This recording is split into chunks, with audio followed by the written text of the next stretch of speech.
અહીં પાલનપુર તાલુકાનું મોરિયા ગામ છે, જેમાં આજે પ્રથમ વરસાદમાં આપણા પાલનપુરના ધારાસભ્ય શ્રી અનિકેતભાઈ ઠાકરની ગ્રાન્ટમાંથી અમે આખા ગામનું પાણી, જે વરસાદમાંથી ગામનું પાણી બારોબાર વહી જતું હતું,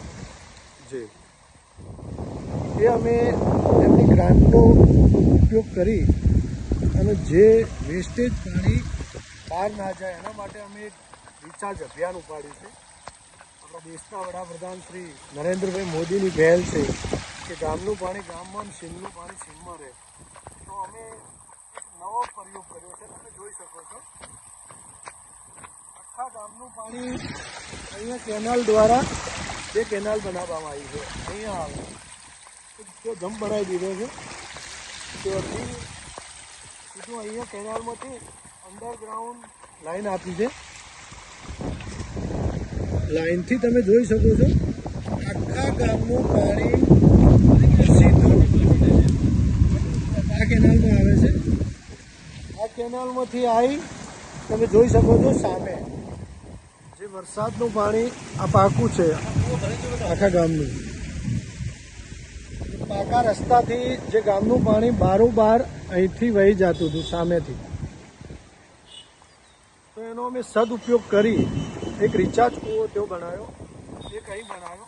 એનાથી અહીંયા એક જૂનો અવાવર કૂવો પડ્યો હતો, 100 વર્ષ જૂનો, 113 ફૂટ ઊંડો છે. તમે જોઈ શકો છો ફૂલ ફ્લો પાણીનો ચાલુ છે, કૂવો ભરાઈ ગયો છે અને તમે જોઈ શકો છો. ગામના વ્યક્તિઓ આવ્યા છે. પૂછું શું છે, શું કહેવાનું થાય છે રિચાર્જ કૂવા વિશે? ભાઈ, આ એક મોરિયા ગામની મોટા મોટી ઉપલબ્ધિ કહેવાય કે આ તમે આ રિચાર્જ કૂવો એને ખોદીને ઊંડો કર્યો અને એનાથી આ જળસ્તર ઊંચા આવશે અને ખેડૂતોને ફાયદો થાય. તો ખમાન મજા, સારું કર્યું છે, સારું કાર્ય હોય અને બિરદાવવું જરૂરી છે. વેલકમ સરપંચશ્રીને. ગામના સરપંચનું કામ કેવું છે? એકદમ ટકાટક, કોઈ કહેવાનું જ નથી.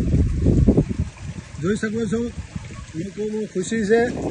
અને ખેડૂતો જે અહીંયા પાણીની તકલીફ બહુ છે બનાસકાંઠામાં, એમાં અમારા ભાવિસી વિસ્તારમાં, તો તમે જોઈ શકો છો અમે એક નવી પહેલથી આજે આખા ગામનું પાણી અહીંયા રિચાર્જ કોમ 130 ફૂટ ઊંડો તમે જોઈ શકો છો. આજે પ્રથમ વરસાદ સલોસલ ભરાઈ ગયો છે અને અહીંયા ખેડૂતોમાં ખુશીની લહેર છે.